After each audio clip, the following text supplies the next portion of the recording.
Now, in the 9 months of this ongoing war, Israel has faced attacks on multiple fronts, from Hamas in Gaza, in the West Bank, Judea, Samaria, Hezbollah on its northern border, Syrian and Iraqi militias, the Islamic Republic of Iran, let's not forget, and the Houthi rebels in Yemen. They've often been an overlooked and underestimated enemy, but they've been firing ballistic missiles at Israel and attacking international shipping, disrupting global supply lines. For years, they've chanted slogans like "Death to America," "Death to Israel," "A curse upon the Jews," and "Victory to Islam." And so today, we'll hear from our guest who grew up in Yemen. He'll shed light on the indoctrination he received and how he transformed from becoming an anti-Semite to a staunch supporter of Israel and the Jewish people. He's the journalist and host of Builders of the Middle East, and he joins us from Sweden. It's a pleasure to welcome Luai Ahmed.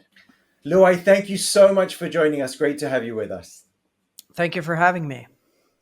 And one of the things we often say here at Stand With Us is that education is the road to peace. And that very much is part of your story, I know. So why don't you take us back? Tell us what it was like in Yemen in terms of how you were taught to view Jewish people and Israel. So I grew up in Yemen, in Sana'a, the capital city. And for 20 years, all I ever heard about the Israelis and Jews is that they're evil, that they want to destroy the Middle East.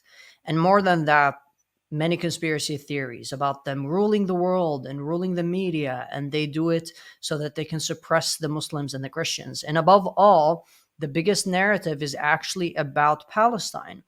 When I grew up, my family is a very hardcore pro-Palestinian family. We had a Palestinian flag in our home. When I turned 16, I even told myself that I wanted to get a Handala tattoo, which is a tattoo that symbolizes the Palestinian cause. And that is because ever since we're children, we are fed this narrative of the Jewish people and the Israelis being the enemy, those who control the world, the evil, and those who you shan't name, the ones that we should get to. And in Islamic doctrine, you have, the angels and the devils. And in human form, the Jews represented the devils. In hadiths, we learned that God turned the apes into the Jews because they refused to obey him. And the Jews who live today are the descendants of apes, which is funny because we don't learn anything about evolution theory, for example, in Yemen. The curriculum is 30 to 40% Islamic studies. So I grew up my entire life learning about the hadiths and fiqh, which is the sayings of Prophet Muhammad. And I was forced to memorize the sayings of Prophet Muhammad just so I would be able to go through school. And it's devastating because it was only when I left Yemen, where I started to open up my mind. But more than just anti-Semitism and hatred towards Israelis and Israel, there's a strong sentiment of we need to destroy Israel. It's like a cancer in the Middle East, and we have to get rid of this cancer just so we can develop. And even in progressive circles, the only thing that united Muslims and seculars and right wing and left wing and atheists and deists and any kind of Muslim, any kind of person or human being in Yemen, the only thing that united them was the hatred to Israel and believing that we have to destroy it. And I believed it as well, of course. I believed that the main reason that Yemen and the Middle East is so regressive and we don't have human rights or democracy or equality is because of Israel and the Jews. And it's so sad for me to look back at it now because I remember how I was filled with so much hatred. I was filled with so much resentment towards Israelis and Jews. And I truly believed that Jewish people and Israeli people are just evil, liars, hypocritical. And I believe that if I never thought that I would ever meet a Jew or an Israeli in my life. So when it finally happened in Sweden and Halmstad, and I met an Israeli exchange student, just as soon as he said, "I am from Israel," I had like a physical reaction. It was not violent. I just blacked out and I could no longer hear him because it was so traumatic. It was like meeting the devil that I all my life learned that I need to destroy. And his instant reaction upon me saying that I'm from Yemen was kindness, and telling me he's going to make jahnoon and make Yemeni food for me and all of that. And even when he was being sweet and kind and bubbly, my initial reaction was, he's lying. He's just trying to put on a facade so that I would trust him, and then he's going to stab me in the back or something like that. And that brainwashing is something that took me 10 years from that moment. That happened 2016 now, uh, around 8 years for me to cleanse that hatred out of me. And the only way I was able to do it was by actually meeting Jews. He was the first Jew that I met, and then I met a few Israelis and Jews after him in Sweden, and fell in love with them. The Israelis that I met and Jews that I met in Sweden, not many, quite a handful, were just the sweetest people that I've ever met. And I'm not, like, I say they're the sweetest people because Swedish people are very polite and not warm. They're not very, they don't hug, they're not bubbly. But the Israelis and Jews who were in Sweden were just like Yemenis, very vibey and sweet and kind. I'll make you food, let's go hang out. And that was the only way I was able to start reading and educating myself and reading about the Holocaust, because when it comes to the Holocaust, we of course learned that it never happened and it should have happened. The word Holocaust, we call it Mahraqat al-Yahud, which is the burning of the Jews. I never heard it that much in Yemen. I maybe heard it like 3 or 4 times, and in the discourse of it never happened and it should have happened.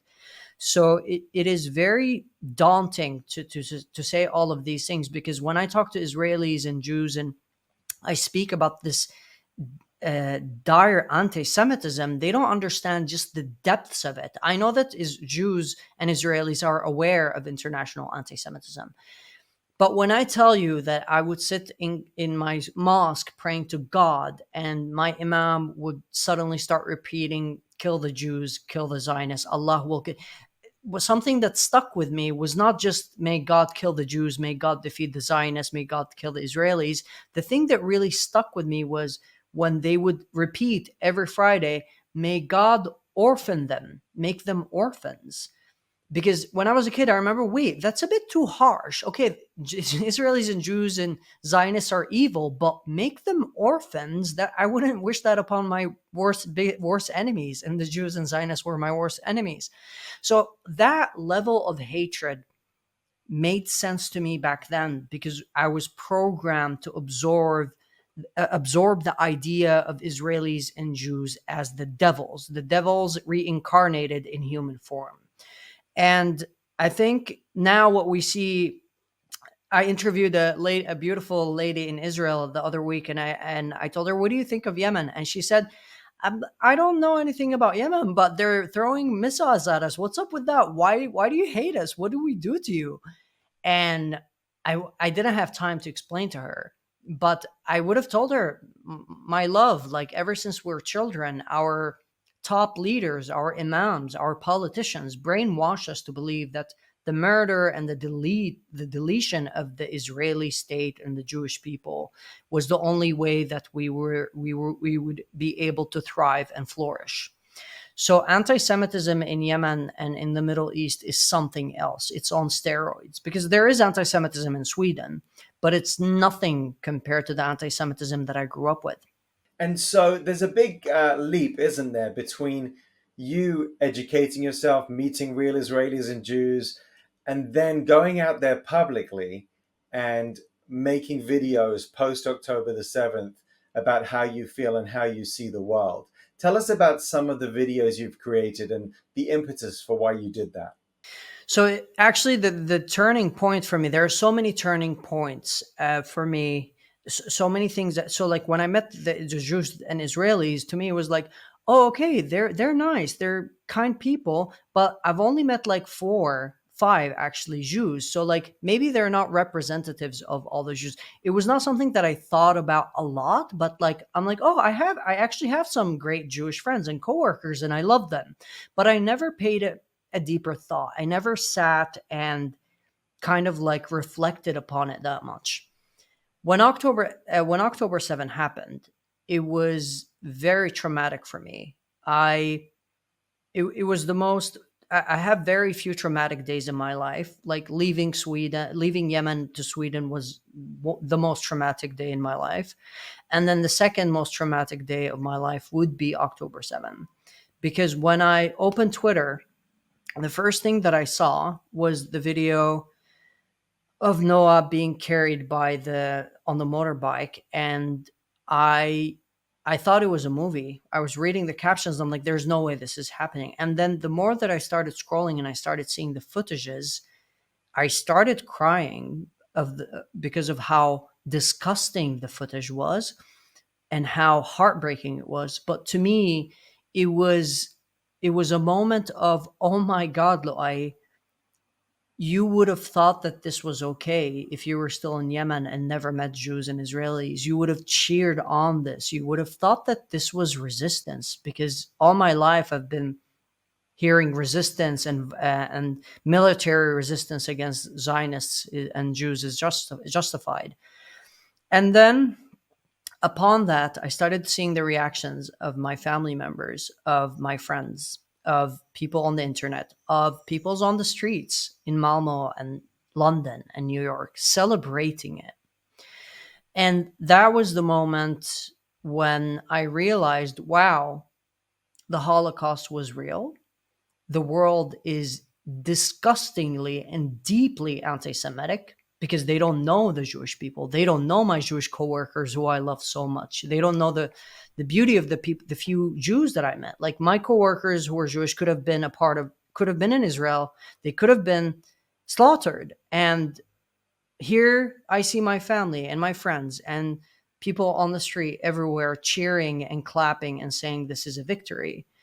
I immediately uploaded a video on X and TikTok and everywhere saying this is not going to do anything for Palestinians. This is the a disgusting and malicious act. It's terrorism. This is ISIS. This is literally ISIS. Everybody was against ISIS, but somehow when it's killing the Jews, it's fine. And when I said that, when I reacted to the reactions of October 7, I saw so much resistance. My best friend and my brother, who is my soulmate, deleted me, blocked me from their lives, and I just couldn't fathom how well I could fathom it because like I was in their shoes, but I just couldn't take it. So I started like engaging more, uploading videos, talking about my experiences, talking about how, guys, I used to be anti-Semitic and now I'm not, because I actually met Jews and Israelis, and there's a distinction between the government and the people. And the Yemeni government is the worst government in the world, the southern government and the Houthi rule. But that does not mean that we should celebrate the murder and deaths of Yemenis. And in the same line, when the war evolved and Israel started attacking back and killing a lot of Palestinians, it's like all of these protests going out for me were just purely anti-Semitic, because for 10 years, and this is something that I say all the time, that for 10 years I saw my country get slaughtered. 400,000 Yemenis were murdered. There's a famine going on that barely anyone is talking about. And I never saw people protesting or raising the Yemeni flags or starting campaigns and movements to liberate the Yemeni people from the Saudi and the Iranian war. And here, less than 2,000 Palestinians were killed, and I saw people going out in millions. And the only explanation that I had for it, the only logical explanation, was anti Semitism. So I decided to visit Israel. And I'll admit to you that upon going to Israel, in the back of my head, I used to say, well, actually, you've met Israelis and Jews, but you've only met very few. Expect racism, Luai. Expect to be interrogated in the airport and expect people to scream at you, expect people to be angry at you, expect people to treat you with racism, expect apartheid, expect all of these things that you've learned about Israel and the Israeli people. And being in Israel for the first 10 days in November, even though the country was going through the most daunting and traumatic time, I never fell in love with a country as much as fell in love with Israel and Israelis. They were all just the sweetest and kindest, even though this is November, right after October, and the country was mourning.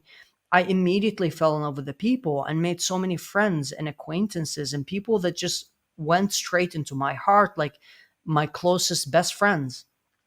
And I'm like, guys, every on I go on X and Instagram and everywhere, and all of my comments is you're justifying genocide. Israelis are colonial, fascist, Nazis. And the more that I read how people were describing Israelis and Jewish people, which was a complete contrast to my experience of the Israeli people and the Jewish people, the more that I felt that I have to speak up. And the more that I started engaging, the more that I realized that I have been wasting 10 years of my life trying to engage in Swedish politics. Like, prior to October 7th, I've been on Swedish TV, I've been on Swedish podcast, I've been on different channels talking about the danger of Islamic extremism and how migration from the Middle East is impacting Sweden and the West in the ways that we see now. And in Sweden, the reactions from the Swedes is just they're all very naive. I call them Teletubbies. They live very secluded and isolated, so they're ignorant to the dangers of Islamism and Islamic fascism.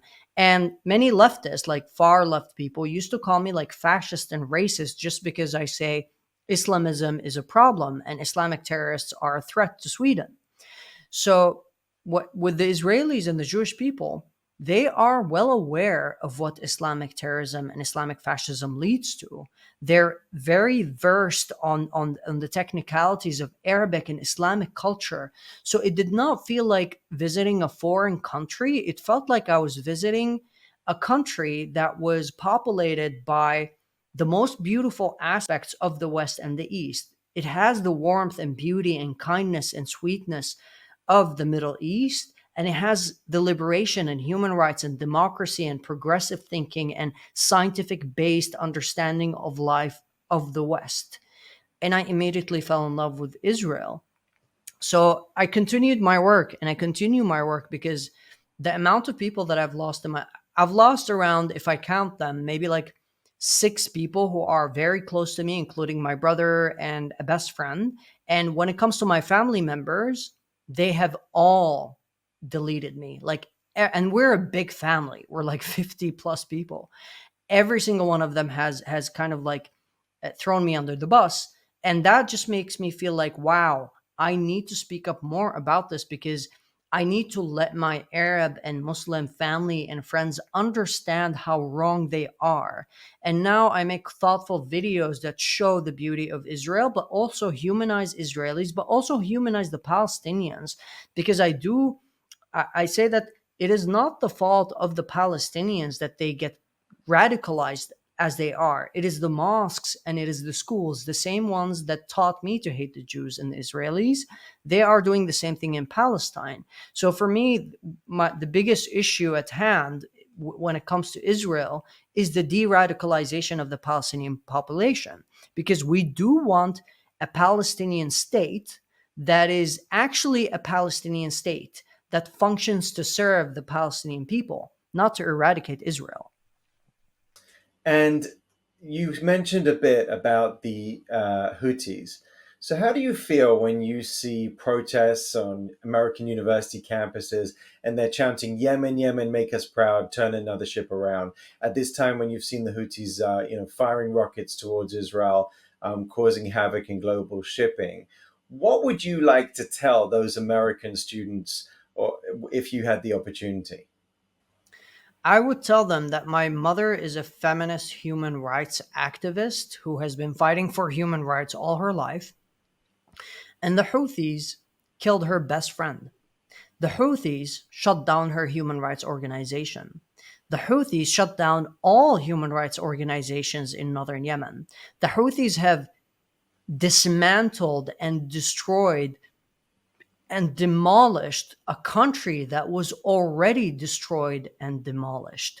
So before the Houthis took over Yemen, there was already over a 70% of the Yemeni population that were impoverished, meaning that they were living under poverty. And the Houthis took over, and the situation has only gotten worse. Not to mention, like, the complete silencing of human rights organizations and civil society organizations is one thing, but the complete fascist, extremist, radical, tribal, military rule that they have right now on Yemen is destroying Yemen in ways that we haven't seen before. I mean, the Houthis, their main thing, their logo, which I used to see everywhere in Yemen, says, they want to destroy America and destroy Israel. That's basically what they want, and victory to Islam, and curse upon the Jews. Right? Their main ideology, their main source of existence, their main reason of existing, is to destroy other people, is to kill Americans, kill Jews and Zionists. And you will never be able to have to make Yemen a proper functional country when you have a ruler that is destructive and just destroys and kills people. Another thing is that Yemen does not need another war with Israel or the UK and the West. We just had a truce with Saudi Arabia last year, and now they're starting a war with big powers that are completely going to destroy Yemen.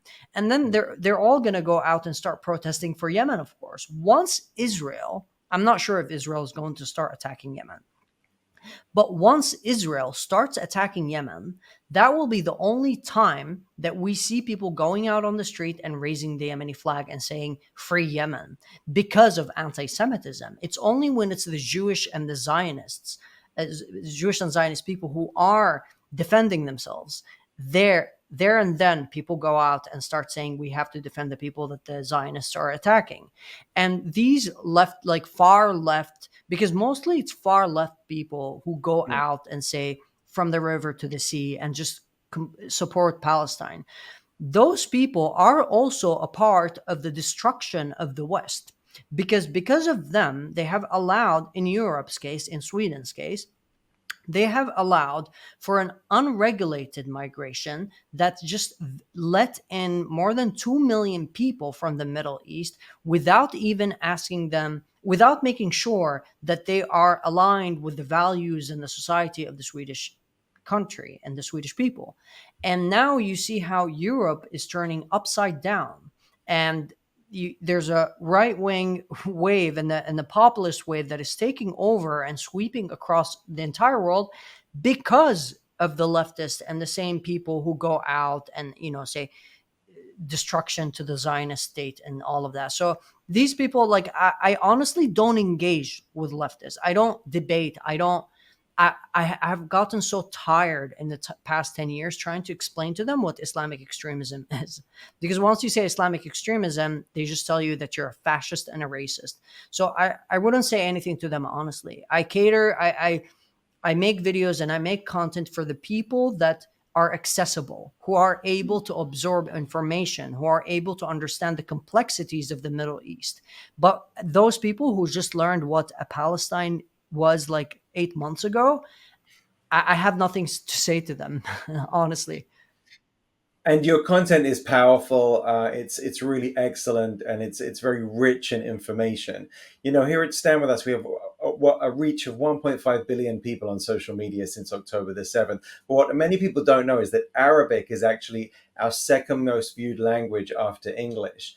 And so I wanted to ask you, what's your hope in what you're building? You're part of Builders of the Middle East. People should check out all of your videos and view them and share them. But what's your hope for that Middle East? For the people in the Middle East who are watching your videos, what's your hope of what that future would look like? What I want to show them, what I want to show people, what I want to show people in the Middle East, most specifically Yemenis, my people.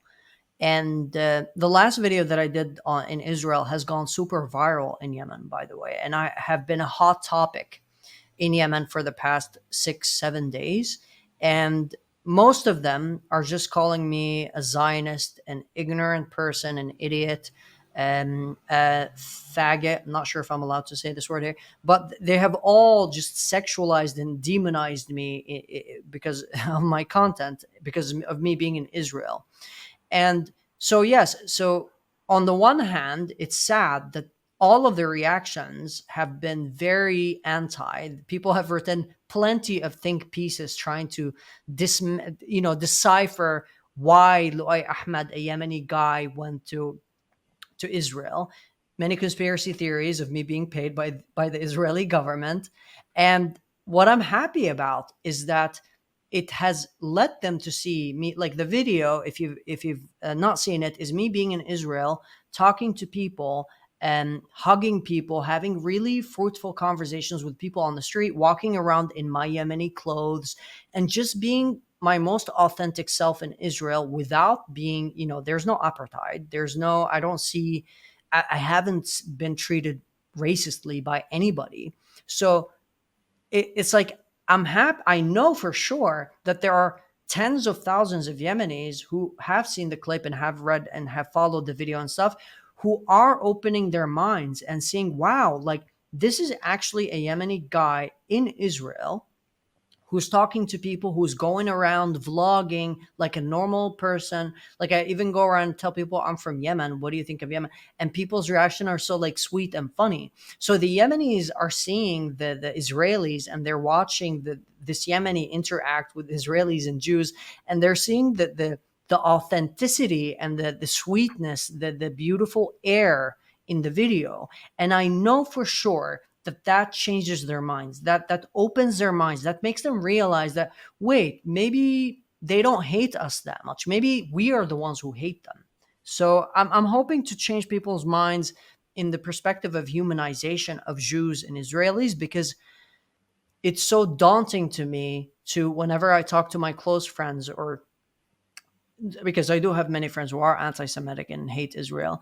When I talk to them, and because I don't cut people off because of their opinions, but people do cut me off because of my opinions. But the friends who I have who are anti-Semitic and have decided not to cut me off, we have conversations all the time, and the things that I hear them say about Israelis and Jews just makes my heart shrink. And that's why I feel like also that the Jewish people have stood up for minorities louder than anybody else in Europe and in the West. And now, when we see how the Jewish people are being slaughtered and hated, and we see genocidal tropes everywhere against them, no one is standing up for them. Well, thankfully, there are people standing up for them. But when you compare it to Black Lives Matter, when you compare it to the LGBTQ movement, it's just so heartbreaking to me. And I'm just going to keep on triggering them and hopefully changing their minds and having them see the truth, because I'm not doing propaganda, I'm not doing hasbara as they call it, I'm not explaining, I'm showing them my truth, the truth that I experienced, the beautiful Israelis that I met, their kindness, how I hate how many Israelis that I've met have had to tell me, but like, I don't hate Arabs, I don't hate Muslims, I just want us to live in peace. And it's so painful for me to experience Israelis having to explain this to me, because we're literally just sitting and having a beer and having a good time, and they know I don't have these opinions of them. But Israelis have been really demonized by the international community and by the leftists and anti-Semites and Nazis. And it's just like, I feel like Israel has really entered my heart, and not just because the food is amazing and the people are beautiful and Tel Aviv is awesome and the beach and all. It's just like, it's the most beautiful country in every single way. But for me, Israel is kind of like the underdog. But beyond being the underdog, the most beautiful thing about Israel, it is the most scientific and academic country in the entire Middle East and in the Arab world. In that whole region, Israel produces more scientific and academic papers than the entire region combined. Hmm. And for me, in the beginning, you talked about education. It is through education that we're going to be able to cleanse ourselves from Islamic extremism and anti Semitism. I want us to be like the Jews in Israel. It's so crazy that I grew up thinking, I want to kill the Jews, I want to kill the Zionists. And now, I say I want us to be like the Jews and Zionists. That's what education does. That's what, Absolutely. yeah. Absolutely, and I'm sorry for the people that you've lost in your life as a result of this, but I have to tell you, you've gained many, many more people in your life, and we will diffuse the hate that you faced with love. And so many of us are cheering you on and standing with you and counting you as a brother. So, Luai, I want to thank you for your bravery, for your courage, and for your voice. And like you said, people are giving you a hug. I'm giving you a virtual hug, but I can't wait to see you when you're in Israel as well. I'll give you a real one too. So thanks so much for being with us. We appreciate it so, so much. Thank you so much for having me and keep on the good fight. There are so many people all around the world who support you and will continue to do it. Amen to that. Thanks so much. Thank you.